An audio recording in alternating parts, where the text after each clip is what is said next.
Welcome to the 25th episode of Impact Media Presents. Today, I am very excited to start a new series. We're going to be focusing on diversity, equity, and inclusion solutions, and really excited to start by launching with a product that's really unique in the marketplace. It's a benchmarking tool, a diversity, equity, inclusion, and cultural competency benchmarking tool called Equimetrics. And today I am joined by my very special guest, Art Johnson, the CEO of Infinity Systems. Welcome, Art. How are you today? Hey, I'm fabulous, Kelly. Thank you for having me. Looks like you're fabulous. Where are you? You look like you're at a retreat facility somewhere. You know, in Minneapolis, we don't get weather like this often, or at least it doesn't stay like this very long. So I'm trying to take full advantage. Absolutely. How are you and your neighbors doing in Minneapolis, St. Paul? The rest of the country and the world have been with you and just really concerned about what's happening there and, of course, all across the country. How's it been in Minneapolis? Well, you know, having grown up here, going and seeing what we call ground zero and all the destruction and whatnot was disheartening. But I have to say the community has really come together in a lot of ways. There are a lot of efforts and organizations that are really putting their heads together and trying to figure out how do we bring about social justice, reform in the right areas in the right kinds of ways. So I'm encouraged about the direction that things are headed, but there's still a lot of work left to do. Absolutely. And you're at the forefront of a lot of that work, personally and professionally, I hear. So we thank you for all that you're doing.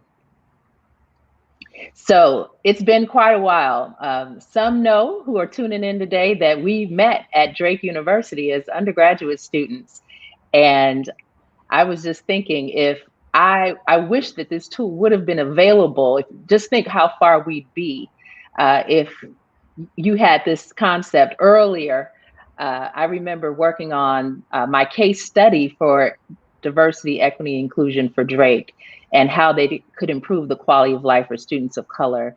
And we didn't have any type of benchmarking available, but we had to do it the old-fashioned way, Yes. going in. I interviewed faculty, students, staff, administrators, and kind of pulled the data together manually.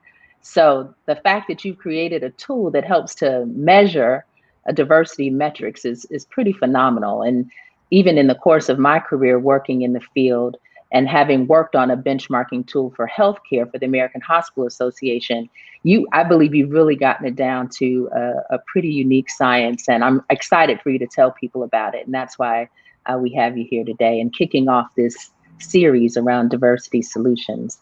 So tell us what you've been up to since the Drake days and how you got to where you are in starting your own company, Infinity Systems. Well, it's a long kind of process. Prior to coming to Drake, I grew up in the Twin Cities, and my parents moved out to the suburbs, and I ended up integrating my grade school. And so those life experiences that we talk about are some of the experiences in the early 70s that we see on TV were some of the similar experiences that I had, being the only person of color in the school, and looking forward to actually seeing there was a cook that was black, and every day I'd see him when I go through the lunch line. I'd give him a high five, and it was like one of those monumental moments of the day kind of thing for me. So I remember that as a kid. But fast forward those experiences to graduated from college. I went to work for IBM. I moved up the ranks pretty fast. I ran the Midwest trading area for the PC company, which became Lexmark. And then was recruited away after getting my master's from University of St. Thomas and by US West Telecommunications. And I took on a significant leadership role, served as an officer, had about 2,000 employees, almost $2 billion worth of revenue responsibility. And that's when this idea that necessity is the mother of invention, that's where it kind of started. So I started looking at my organization and thinking about, all right, is the message that we're trying to send to the broader group, ultimately to our customers, is it reaching them? And so we've spent a lot of time formulating strategic plans, establishing mission, vision, values, all this stuff. But to what degree have the employees bought into it? And that's when I began the journey of putting together assessments and working with PhDs and really trying to find a way to get people to coalesce around a common mission, vision, and goal for the organization. And I think from having participated in sports and then later on coaching them, I certainly appreciate the importance of getting everybody on the same page. And that was really the beginning of starting a tool that we call Equimetrics, which is the ability to measure organizational alignment. And so when we define alignment as the strength of harmony between strategy, structure, and culture, or better said, it's engagement with purpose. I love that. That's also critically important.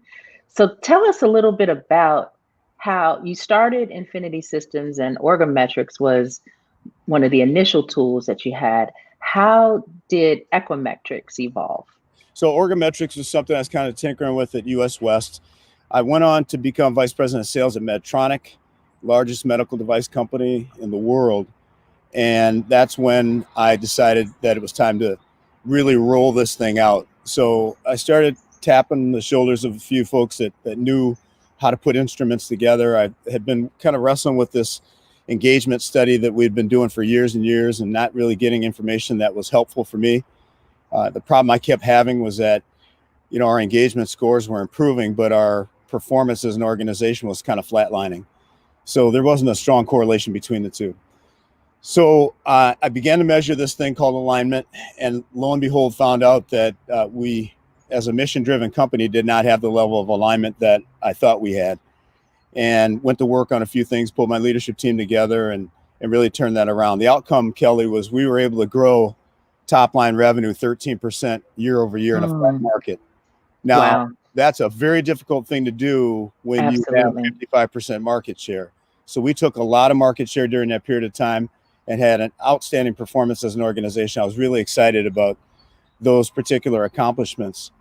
But I can tell you that the work that we did from that point on, I decided to leave Medtronic and pursue this thing wholeheartedly, which was helping leaders become better at getting a true alignment throughout their organization.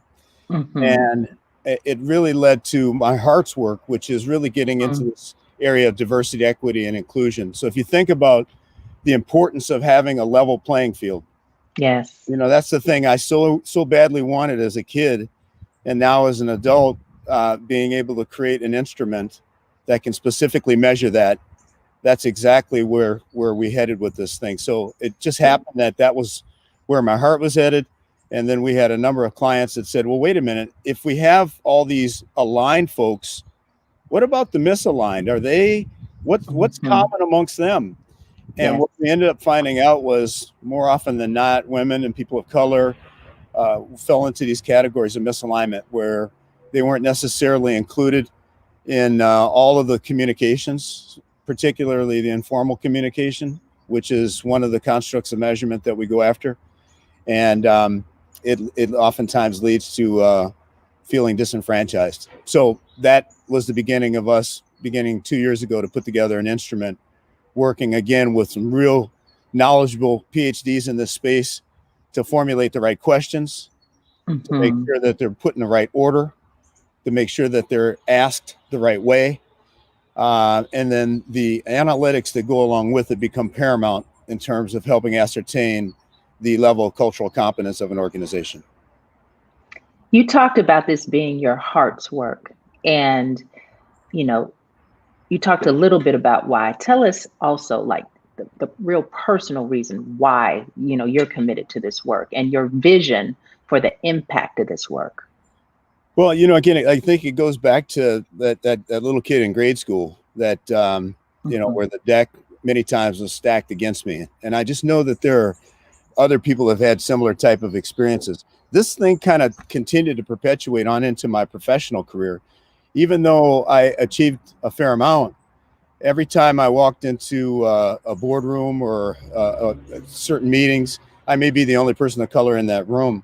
Yes. And so I found myself having to answer questions that my peers didn't necessarily have to answer, having to roll through my resume to justify my existence. And so that just got old. And so then there were other things that I just kept noticing over time, and just made a conscious decision to say, all right, what can I do to begin to impact this? And so the idea of really measuring the cultural competence of an organization, unconscious bias. I mean, there's all kinds of things that go into how an organization makes it very, very difficult for people of color in particular Mm-hmm. to really flourish. So this is getting that baseline read of where an organization is relative to cultural competence, and then beginning to work with some real strong leaders and advocates, consultants, and so on that really have a penchant for this sort of thing, and turn them loose to go do their work, Yes. and then get the hell out of their way. And Mm-hmm. what we do is we come back and measure the impact of that work. Yes. So I'm sure I've heard there's a lot of excitement about the tool. And I know people who are just learning about it are curious, like, well, how do you really measure that? How do you capture that? So can you tell us a little bit about kind of the process and how the tool works? So if someone is interested in bringing it into their company, into their school district, into their government municipality, like, how would they begin to explain why this is effective and how to use the tool? So we have what we've set out to do is establish the standard of measurement for diversity, equity, and inclusion. Mm-hmm. And we do that through the lens of cultural competence. And so we ask 26 questions. So it's relatively fast, but these are deep dive questions in that space.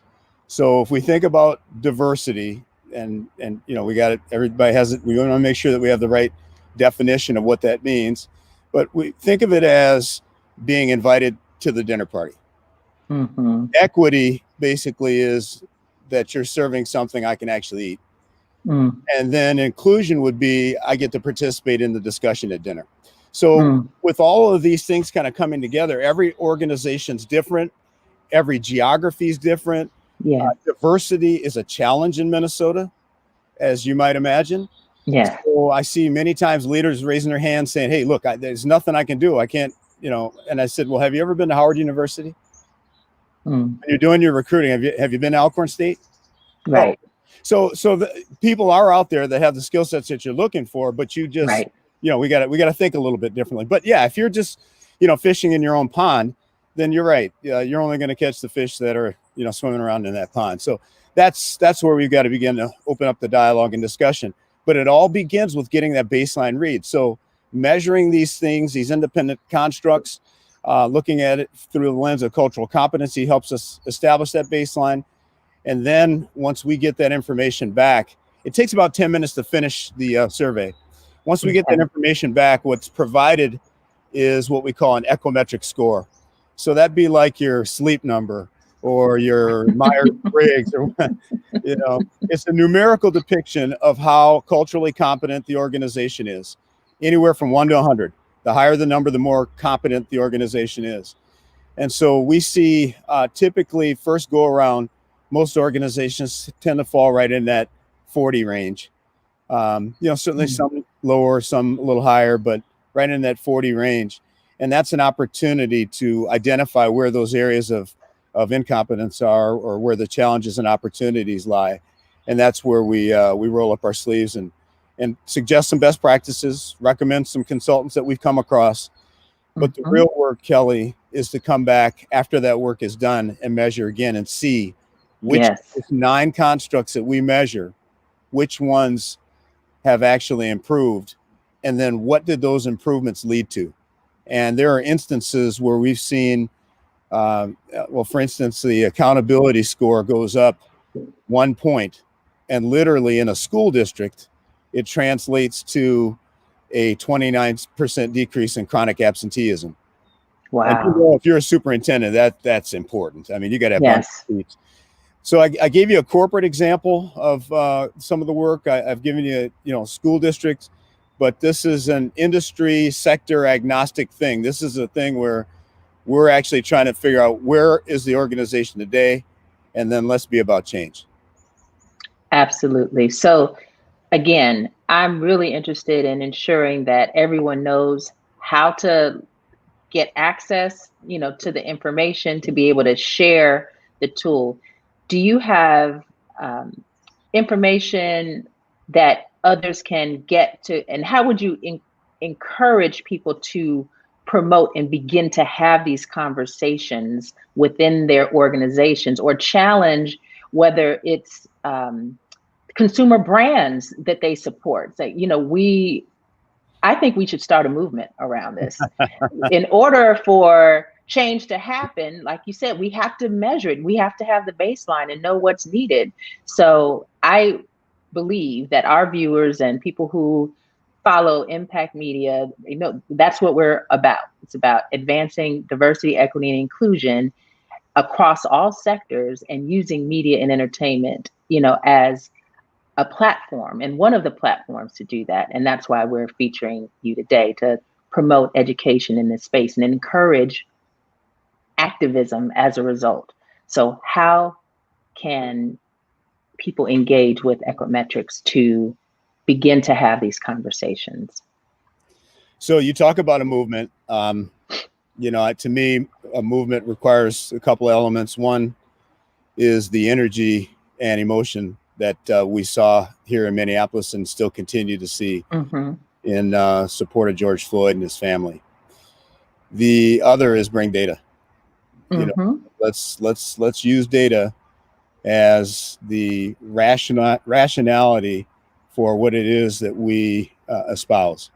And so part of the exercise here is making sure that data is pristine. And that's why we stay in our lane. We've had to spend a ton of time doing consulting work. There's some things that we'll take on and tackle, but for the most part, we push that to the experts in that space of moving the needle.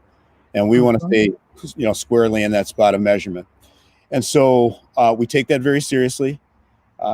We have a solid group of folks. We can certainly be reached online on our website at isimetrics.com. That's isimetrics.com. You can certainly follow us on Twitter.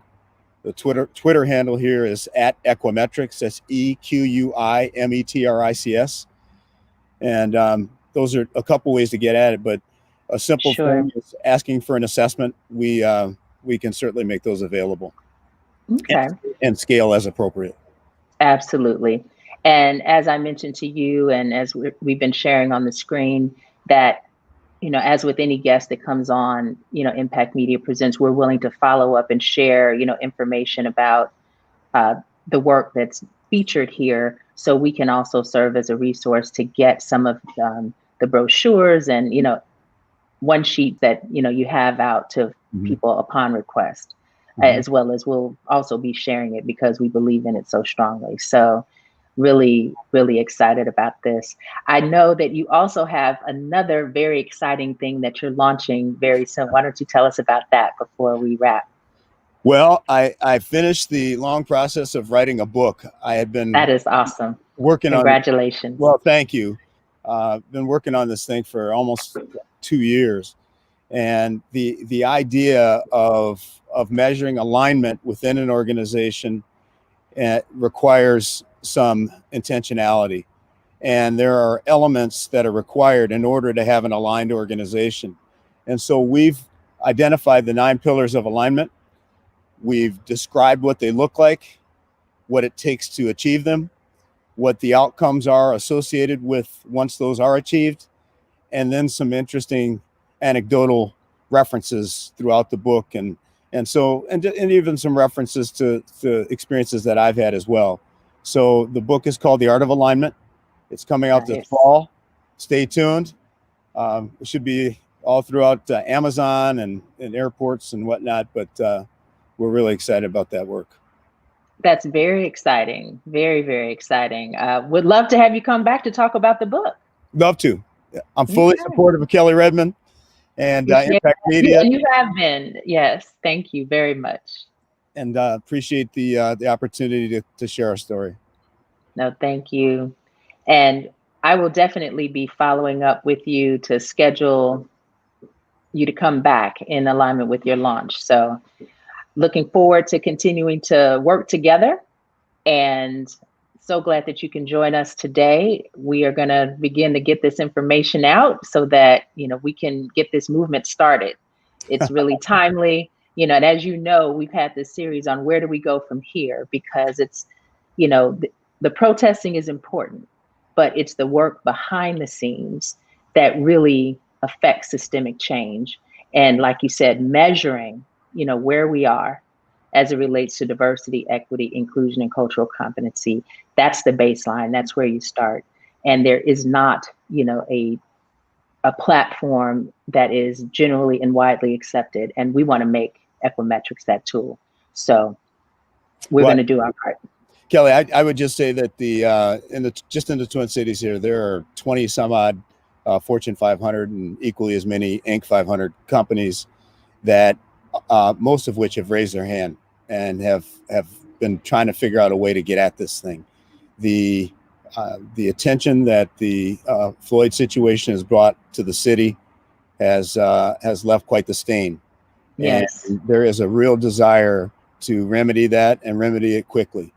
And when you've got a bunch of leaders, CEOs kind of putting their heads together and trying to figure out how do we get after this thing, we have been very much a part of these discussions, and and certainly excited to bring about change.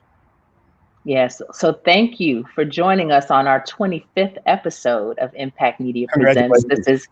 Thank you. This is very timely discussion to have at this part of our journey, and we're excited to continue to partner moving forward. So thank you for joining us today, and we'll be in touch. Best of luck, Kelly. Alrighty. Thank you. Take care, Art. Bye now. Bye-bye. Wow.